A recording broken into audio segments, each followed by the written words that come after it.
तर आज आपण सम व विषम संख्या हा घटक शिकणार आहोत। सम संख्या म्हणजे काय आणि विषम संख्या म्हणजे काय? तर बघा, एखादी संख्या घेतल्यानंतर सम किंवा विषम त्याला कसं ठरवायचं।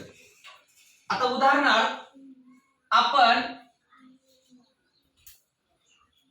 10 ही संख्या घेतली, मग ही संख्या सम आहे का विषम आहे हे कसं ओळखायचं? तर त्यावेळी आपण या संख्येचे दोन दोनचे गट आपल्याला पाडायचे आहेत।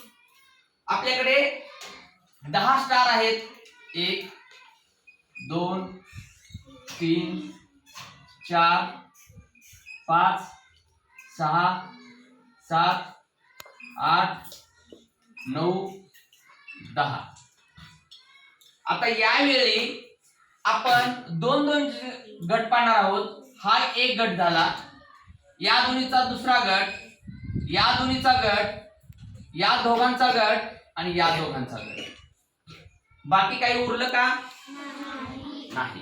म्हणजे ज्यावेळी आपण दोन दोनचे गट केले असता बाकी एकही संख्या उरत नाही, त्याला समसंख्या असं म्हणतात येईल। आता या ठिकाणी आपण 7 ही संख्या घेतली आपण, म्हणजे आपल्याला 7 स्टार घ्यायचे।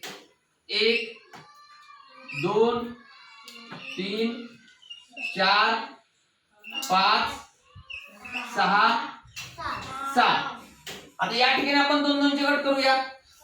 या दोघांचा एक गट केला, या दोघांचा एक गट केला, या दोघांचा एक गट केला, या दोघाला गटासाठी आहे का दुसरी संख्या?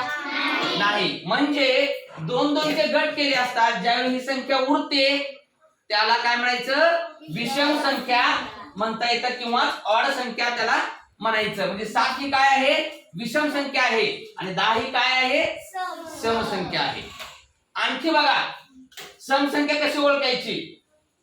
ज्या संख्येच्या एकक स्थानी 0 2 4 6 आणि 8 हे अंक असतात त्याला समसंख्या असं म्हणता येईल। आणि विषमला बघा, ज्या संख्येच्या एकक स्थानी 1 3 5 7 व 9 हे अंक जर असतील तर त्याला विषम संख्या म्हणायचं। लक्षात येतं तुमच्या? त्या दिलेल्या संख्येचं आपल्याला एकक स्थान पाहायचं आहे। एकक स्थानी जर 0 2 4 6 8 असेल तर 100% ती संख्या काय असेल? सम संख्या म्हणजेच इव्हन संख्या असेल। आणि ज्या संख्येच्या एकक स्थानी 1 3 5 7 9 हे अंक जर असतील तर ती संख्या निश्चित रूपाने आपल्याला विषम संख्या आहे हे आपल्याला सांगता येईल। मग आपण सम संख्येच्या बाबतीमध्ये आपण सम संख्या जर पाहिल्या तर 2 4 6 8 यानंतर येणारी काय आहे? 10।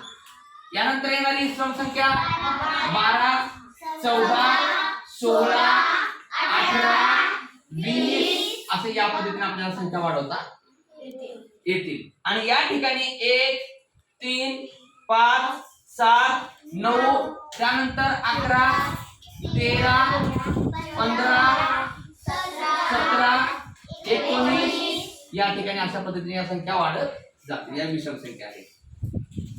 आणि आणखी एका पद्धतीने जर पाहायला गेलं तर ज्या संख्येला 2 ने भाग घातले असता भागाकारात बाकी जर उरत नसेल तर ती संख्या सम संख्या आहे। आणि ज्या संख्येला 2 ने भाग घातल्यानंतर बाकी जर 1 उरत असेल तर ती विषम संख्या आहे। लक्षात येतं तुमच्या?